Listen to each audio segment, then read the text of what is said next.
recently. Yes. 2 days ago. The twins also celebrate a birthday in this, and their cake of choice was carrot cake, and I wanted to know if that's what you had on your birthday. Oh, no, but I love carrot cake. You had the choice and you didn't choose it. Oh, that's true. We were in London. I had afternoon tea, and so one. What was the first one I had? The Victoria slice, which is like raspberry and vanilla. Always good. Yes, And then I went a little bit, like I wanted to get something that I wouldn't get here, so it was a tarte au marron. So it's a chestnut. Nice. Like it was like a chestnut tart, like sweet chestnut and like a raspberry. It was really good.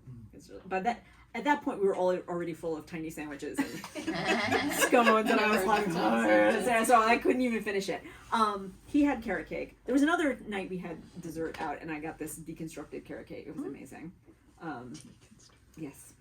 We had so many desserts, I can't remember them all. That's the problem. That feels like the right answer. Yes. Yeah. So many desserts. Yeah.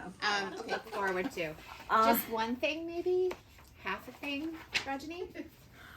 So I have 5 more books coming this year. This year. Yeah, this year. It's a little crazy. I have 4 picture books and another novel coming. So the 4 picture books, 2 of them are nonfiction medical topics. Yeah. Awesome. Okay. One of them is about vaccines. It's called A Vaccine is Like a Memory. And then that's coming June 20th. And then the other nonfiction medical one is called Your One and Only Heart, and it is about the human heart, and it is written in poetry. I can't wait. Little paired poems, and the art for all the picture books is amazing, but the illustrations for this one, it's a debut illustrator named Lauren Page Conrad, and she works in collage. And when I heard my editor suggest this person, I was like, okay, but like, how are you gonna make a cut paper collage about like anatomy? And she did it, and it's amazing. It's just an amazing book. And then 2 fiction picture books. So Summer is for Cousins is coming May 16th because it's about like before the summer. It's about summer and cousins and ice cream. So yay. And then Masala Chai Fast and Slow is coming September 5th. So that is about a grandson who likes to go fast and a grandfather who likes to take things slow. And every day at 5 o'clock they make masala chai together. But then the grandpa gets a little injured and he can't make the chai. So the grandson says he's going to make chai for him. And it doesn't go well. So that's coming. And then the other novel is a co-written novel. So Secret, with my friend Chris Barron. The secret to that is that I only had to write half a novel, and we ended up with a whole novel. It was amazing. So it's called The Secret of the Dragon Gems. It is coming on August 29th. It is epistolary. Yeah, so that is written in letters and emails and texts and video chats. And it is about 2 kids who meet at a summer camp. I love summer camp. Why am I so obsessed with summer camp? They meet at a summer camp where they both had a horrible time, but they meet on the last night and they see these sparkly silver rocks by a stream, and they each take one because they remind them of this book series that they're obsessed with called The Dragon Gems. And so they remind them of the Dragon Gems, and they each go home with one. One lives in California, that's Chris's character, Sam. And my character, Tripti, lives in Massachusetts. And then they start writing each other letters and then emails and then texts because weird things are happening. And they begin to wonder whether the rocks are really just rocks. Love it. Yes. And we had a ball. That was like the pandemic project of joy, where we'd already, like, Chris and I had tossed around the idea of doing a book like this, and we're such, like, we love the same nerdy, like, fantasy sci-fi stuff, so we were like, we should do it, and then he was like, no, we should do it, like, let's do it now. And then I was like, okay. So then we would write a chapter and then email it and say tag, and then we revised on Google Docs. Like, we had a ball. It was so great. Yes. That sounds like the opposite of this process. Yes, it was like, here, this is easy, blah, exactly. And there's like, but okay, so I'm gonna ask another question of, like, just imagine this, guys. Have any of you played any role-playing games like D&D or anything like that? Yeah, there's like a few. Okay. There's this weird, yay, all right, there's some people back there who played, yeah. So, a little bit, good. Let me just tell you, there's a weird thing that happens sometimes where you're playing a character, right? You're rolling dice, you're doing your thing. But then you interact with other characters, and sometimes the emotions that your character feels become your emotions, and you're like, wait a minute, why am I mad? I'm not actually mad at you, am I? And then you start to be like, I don't know. So there were like these scenes that we would write. So like when we did video chat scenes, we would just call each other on the phone and type into a Google Doc together, and like acting like our characters. And like there were times when like my character was mean to his character, because my character is like the one that is like, there's not something magical going on, stop. And he's like, but maybe there is. And she's like, no. And so I would do these things, and then I'd be like, oh no. And then afterwards I'd be like, Chris, I'm not actually not hurting your feelings, am I? And he's like, no, I'm fine. And I was like, okay, thank God. Because it felt weird. It felt very weirdly emotional, like I was actually being mean to him, but I was not. We knew in advance that So this you were was going to basically happen. Gillian Anderson and he was David Duchovny? A little bit. A little bit. Exactly. Minus the red hair. Right. Exactly. Yes. So yeah, that was really fun. Okay, who has questions? This sounds so stupid, but it's true. Because we were doing gymnastics in gym, and I was so mad at it. And I was like, in my imagination, I was like, look at me on the parallel bars. Look at me on the balance beam. I'm amazing. And we get out of there. She's done with her shopping. We get to the car, and her car door opens, and it's a guy with a knife. Oh my God. And he basically said, he was like, give me your purse or you're dead.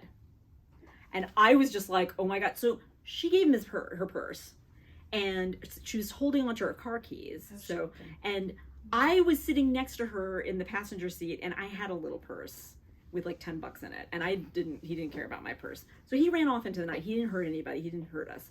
But we, like, this was pre-cell phones. We went back to the mall. We like had to do the whole police thing.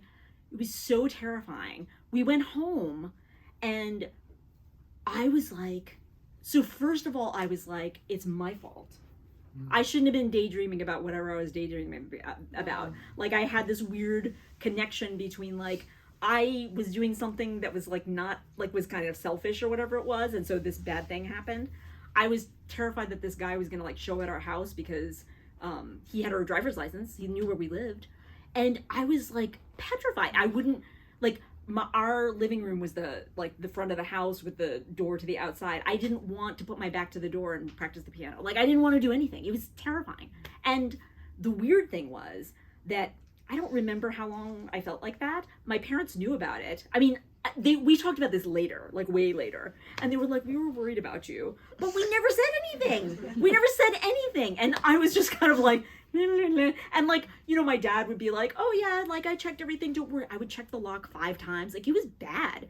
And ultimately, I think the reason why I wasn't permanently freaked out about everything was because they caught the guy. Like, later that night, he tried to grab somebody else's purse and she like kicked him. And the police got him. And then there was a whole trial. Like, the guy went to jail. It was crazy. He had robbed like 8 women or something. And so, like, I was like, okay. Like, and also, like, eventually I got a little bit older and I was like, well, he doesn't, like, whatever. He probably threw everything away. Like, he just took the money and got out of there. But it was so weird. So I remembered that and I was like, oh. I was like, it's not that unusual for people to blame themselves for something, even when it had nothing to do with them. So that's kind of what happens in this book. And it's not, like, we all do these crazy things, right? These games you play. If I can just make that, if I can throw the piece of trash in the trash can, something good is going to happen. Like, all these little things we do with ourselves, but the opposite can be true too. So, yeah. So I think it was the climate that made me write about anxiety, but I also then had a memory that I was like, oh, where'd that come from? I guess it was it was that memory that was like, there you go. Writing books is like therapy. Yeah. That's a funny story. When my dad would go on business trips, I had an overactive imagination, and I thought, what if the person who comes back looks like my dad, but is not actually my dad? Like, how would I know? Because I'm weird. And so I, like, made up all these quiz questions that only my real dad would know the answer to.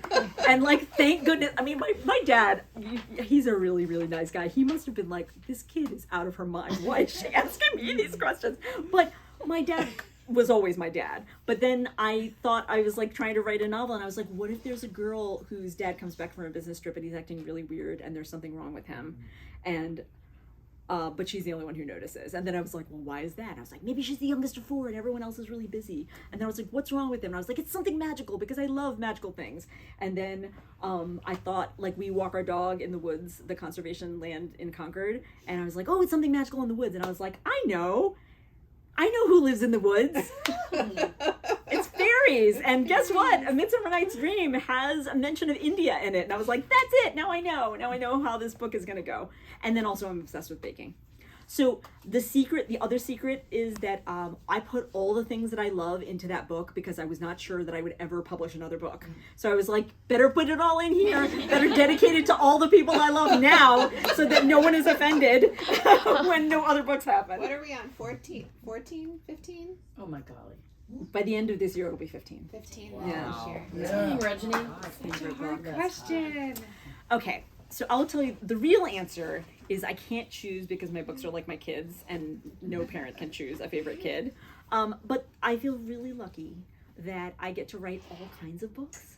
Like I get to write funny books and I get to write sad books. I get to write picture books and I get to write novels. I get to write nonfiction and I get to write fiction. So I feel really lucky that whatever mood somebody happens to be in, they can read a book of mine that might satisfy that mood. Wait, did you make a picture books so far? Yeah, I have 6 picture books so far. Some of them are right behind you. Yeah, they're right there. One of them is nonfiction about DNA, and one of them is about a girl and her grandma, and another one's about a girl and her mom and her grandma. That's a change in the book. Yes, the biggest change was going from half poetry and half prose or regular writing to both of them being in poetry. The other thing I should tell you is that the name changed, like very late in the game. It was going to be called Switch because of the switching places thing. But then my publisher was like, the whole story isn't about switching places. Yeah. And also like, it like the idea of switch makes it seem like it's going to be like, ha ha, like a funny kind of rompy kind of book, Yeah. which it's not. I mean, there Yeah. are funny parts in it, don't get me wrong. But so they suggested Mirror to Mirror, and I was like, all right, I think that I like it. I love this title. I think it's perfect. I really do. Thank you. Was Mirror to Mirror from the song? Is that how they thought of it? The publisher? Oh, from what song? The classical song you put into there? No, it's not. No, it's there are mirrors in this book. One early on in the book and one near the end of the book that play an important role. Yeah, and they're twin sisters, so they're kind of mirrors to each other. Right. It means a lot of things. Yeah, yeah. But they each have their own best other friend. Like they're best friends with each other, but they each have their own other best friend, and they have to fool those people, which is hard. So they're kind of like, like. How am I gonna fool this person that is always hanging out with her? Yeah. And but it's fun. It's interesting, and then we'll see how successful they were. Oh, somebody back here has a question? I think that every story I write has something that happened to me, even if not exactly something that happened to me, but something that I have felt. And so, I feel like, and then with characters, I usually take little bits of people that I know and throw them in there. For example, with Midsummer's Mayhem, oh gosh, this is a hilarious story. Okay, so the dad's name is Paul Maxon in the story, and this is a long story, but I'll try and make it short. When my parents went to India, they used to call home using a calling card because it was like cheaper. And for some reason, when my dad would call us, the caller ID would say, "Call from Paul Maxon." And I was like, who is Paul Maxon? And it was my dad. And so the dad in that story was Paul Maxon because of that ridiculous thing. So my children were like, Mom, there are all these inside jokes in this book. And I was like, yes, I put them all in there because there may not be another book. Only book I'm gonna write. There may not be another book. I'm putting them all in there. That's just the way it's gonna be. Yeah. That's funny. Yeah, it's funny. There are all kinds of Easter eggs in there. And then also allusions to, so the town in Midsummer's Mayhem is Comity, Massachusetts, and we live in Concord, Massachusetts, and those two words mean the same thing. And they're also like famous writers from Comity, Massachusetts, like Theresa May Falcott. And so my children were like, Mom. I was like, I know. I was like, come on. Just come on. That's right. Yeah, you have a question?